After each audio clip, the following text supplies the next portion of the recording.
बसाऊं तेरे संग मैं अलग दुनिया जो होवे तू दास मुझे देखे। हेलो फ्रेंड्स, आज मैं जिस ड्रामा के बारे में बता रही हूँ उस ड्रामा का नाम the strange hero. Well video start करते हैं। एक लड़की को उसके बेडिंग से कांग बुक्सू भगा ले जाता है क्योंकि वह लड़की उसे कॉन्ट्रैक्ट देती है कि उसे वह शादी नहीं करनी। वेल हम आपको बता दें, बोक्सू, ली ग्योंग, मिनजी एक कंपनी चलाते हैं। उस कंपनी का सीईओ ली ग्योंग होता है। ये तीनों हाई स्कूल में फ्रेंड होते हैं। वेल जब बोक्सू लड़की को भगा रहा होता है कि तभी अचानक से सू जोंग से टकरा जाता है, लेकिन वो दोनों एक दूसरे को नहीं देख पाते। वेल जब उसका काम हो जाता है तो वो लोग अपनी कंपनी के वैन से जा रहे होते हैं। अचानक उसके सामने हाई स्कूल के स्टूडेंट आ जाते हैं। वेल एक्सीडेंट होते होते बच जाता है। तभी वहाँ उन लोगों को स्कूल वाले दिन याद आते हैं। तभी एक फ्लैशबैक दिखाया जाता है 2009। बोक्सू और ली ग्योंग अपनी क्लास में स्किप करते हैं कि उन लोगों को टीचर पार्क पकड़ लेते हैं। टीचर पार्क उन लोगों के क्लास टीचर हैं। वेल उन लोगों को स्कूल बंक करने की पनिशमेंट मिलती है। फिर वे लोग क्लास चले जाते हैं। बोक्सू पढ़ाई में बहुत पीछे होता है, उसे पढ़ाई में मन नहीं लगता। टीचर पार्क उसकी ग्रेड देखकर परेशान रहते हैं। सू जोंग भी उसी क्लास में होती है। वह बहुत इंटेलिजेंट प्रीटी गर्ल होती है। मिस्टर पार्क उससे बहुत खुश होते हैं क्योंकि वो क्लास में नंबर 1 ग्रेड लाती है। वेल मिंजी भी उसी क्लास में होती है। बोक्सू पे उसका क्रश होता है और वह उससे प्यार करती है। वेल सू जियोन क्लास प्रेसिडेंट भी होती है। वेल टीचर पार्क क्लास की ऐसी हालत देखकर एक आइडिया सोचते हैं और कहते हैं, हमारे क्लास के जितने स्मार्ट स्टूडेंट हैं वो सारे कमज़ोर स्टूडेंट को पढ़ाएंगे। उस क्लास का सबसे कमज़ोर स्टूडेंट बोक्सू होता है। जब टीचर पार्क बोक्सू के लिए पेयर खोज रहे होते तो मिंजी कहती है कि सर मैं बनूंगी। तो टीचर पार्क कहते हैं कि तुम्हारे ग्रेड्स भी कुछ अच्छे नहीं हैं और उसे बैठने को बोल देती है। टीचर पार्क सू जियोंग को बोक्सू का पार्टनर बनाती है। बोक्सू सू जियोंग को बिल्कुल पसंद नहीं करता। जब सू जोंग उसके पास जाती है और उससे अपना शेड्यूल बताती है तो वो भाग जाता है और कहता है कि कल बात करूंगा। रोज ऐसा ही करके वह बचकर भाग जाता है। सू जोंग कांग बोक्सू से इरिटेट हो जाती है। उसे फ्रस्ट्रेशन में टीचर पार्क को भी कांग बोक्सू बोल देती है। टीचर पार्क उसे देखते रह जाते हैं। फिर सू जोंग को एक तरीका निकालती है और कांग बोक्सू को छत पर बात करने के लिए बुलाती है और उसे खूब डराती है। और बोक्सू उसकी हरकत और बातें सुनकर डर जाता है और उसे बुक देती है और बोलती है इसे सॉल्व करके आना, अगर नहीं आए तो टीचर पार्क से तुम्हारी पेंट फटवा दूंगी।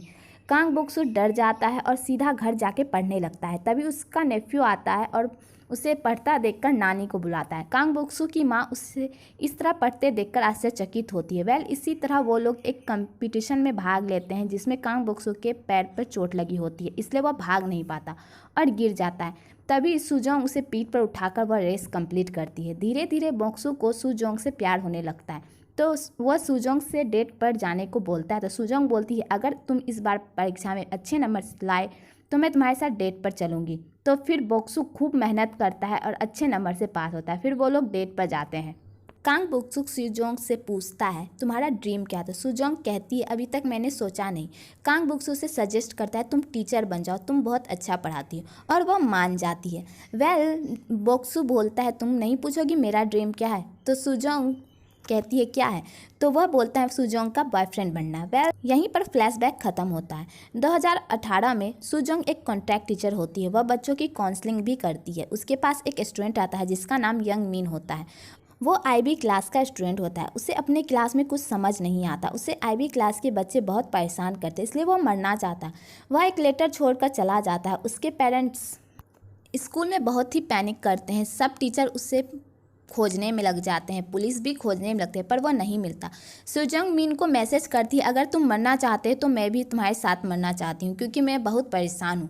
फिर वो लोग एक बीच पे मिलते हैं। सू जोंग उसे समझा बुझाकर जाने ही लगती है कि तभी उसका फ़ोन नीचे गिरने वाला होता है, पर वह उसे पकड़ने के चक्कर में गिर जाती है। उसे बचाते हुए मिन भी पानी में गिर जाता है। वेल तभी वहाँ बोक्सू एक कॉन्ट्रैक्ट के तहत एक लड़की का बैकअप करवा रहा होता है। सब उसे पानी में डूबते देख ही रहे होते हैं कि तभी वह लड़की बोलती है तुम बचाओ ना। तो बोक्सू बोलता है यहाँ पे बहुत सारे लोग हैं, वो तो नहीं बचा रहे। तो वह लड़की बोलती है तुम्हें मैं पैसे दूंगी, तुम जाकर बचाओ। बोक्सू उसे बचा लेता है। तभी वह देखता है कि ये तो सू जोंग है। तभी वहाँ बहुत सारे रिपोर्टर्स आ जाते हैं। तभी वहाँ एम्बुलेंस आती है और उसे ले जाती है। वेल उसके बाद बोक्सू सू जोंग के बारे में पता करता है। सू जोंग फुल टाइम टीचर बनना चाहती है पर वह बार बार रिजेक्ट हो जाती है। उसकी दादी भी हॉस्पिटल में होती है। उसके पास पैसे नहीं होते बिल भरने के लिए और उसके पास पैसे नहीं होते क्योंकि उसके क्यूम म्योंग हो उसके पैसे लेकर भाग गया होता है। वेल उसके बाद बोक्सू म्योंग हो से मिलता है। उसे धमका कर सियोंग के पास भेजता है। म्योंग उससे माफ़ी मांगता और कहता है कि मैं जल्दी तुम्हारे पैसे लौटा दूंगा। तभी वहाँ पर सुजोंग बोक्सू को देख लेती है और उसे बोलती है मेरी लाइफ से दूर हो जाओ, मेरे मामलों में टांग मत अड़ाओ। इधर मीन वाली न्यूज़ पूरी तरह फैल जाती, स्कूल के रेपुटेशन पर सवाल उठने लगते। तभी वो लोग एक तरकीब निकालते हैं कि बोक्सू को वापस स्कूल बुला लिया जाए, पर बोक्सू स्कूल नहीं जाना चाहता क्योंकि वह 27 साल का हो चुका है और अपनी ज़िंदगी में खुश था। हम आपको बता दें कांग बोक्सू इसी हाई स्कूल से एक्सपेल्ड हुआ था और उसे इस स्कूल में बुलाकर अपने स्कूल की रेपुटेशन ठीक करना चाहते थे। इधर ओ सेहो की एंट्री होती है। यह बोक्सू के साथ हाई स्कूल में पढ़ता था। बोक्सू, सुजोंग और ओ सेहो तीनों दोस्त थे। ओ सेहो सुजोंग से मिलने जाता है और उसे कहता है कि अगर तुम बोक्सू को स्कूल ले आई तो मैं तुम्हें फुल टाइम टीचर बना दूंगा, पर सुजोंग बोलती है मुझे उसकी शक्ल भी नहीं देखनी। तभी वहाँ बोक्सू भी होता है क्योंकि वह फिर से कोई कॉन्ट्रैक्ट के तहत किसी के नकली बॉयफ्रेंड बना होता है और वह ये सब सुन लेता है। उसके बाद बोक्सू स्कूल जाने का मन बना लेता है क्योंकि उसे रिवेंज लेना होता है। स्कूल रिवेंज लेने के मकसद से जाता है। रिवेंज की पूरी स्टोरी यह है कि बोक्सू और सुजोंग एक दूसरे से प्यार करते थे और सेहू वहाँ ट्रांसफ़र लेकर वो स्कूल आया था। और सेहू पढ़ाई में बहुत अच्छा था और वह सुजोंग से भी प्यार करता था। बोक्सू को देखकर जलता था क्योंकि वह बहुत कूल होता था, उसे सब प्यार करते थे, उसकी फैमिली भी उसे बहुत प्यार करती थी और सुजोंग भी उसे ही पसंद करती थी। और सेहू की माँ उसे अच्छे से ट्रीट नहीं करती थी, उसे प्यार भी नहीं करती थी, बस मतलब तक काम रखती थी, जिसकी वजह से ओसेहू और डिप्रेशन में चला जाता है और बोक्सू से नफरत करने लगता है। सुजोंग और ओसेहू को झूठ बोलता है कि बोक्सू ने उसकी फैमिली बैकग्राउंड के बारे में स्कूल को सब कुछ बता दिया कि वह गरीब और ट्यूशन पढ़ाती है, जिसकी वजह से सुजोंग को बहुत तकलीफ से गुजरना पड़ता है। जब ये बात बोक्सू को पता चलती है तो वह ओसेहू से छत पे मिलने जाता है और उससे झगड़ा करता है कि तुमने झूठ क्यों बोला। वो कहता है मैंने कुछ नहीं किया और छत की रेलिंग पर खड़ा हो जाता है और कहता है कि मैं इस छत से नीचे कूद जाऊंगा अगर तुम नहीं रुके।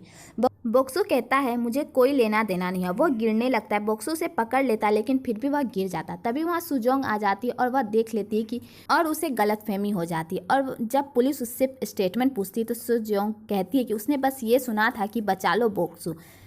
और सेहू भी यही बोल बोक्सू स्कूल से निकाल दिया जाता है। बोक्सू सुजोंग से पूछने जाता है तुमने ऐसा क्यों किया, पर वह कुछ नहीं कहती।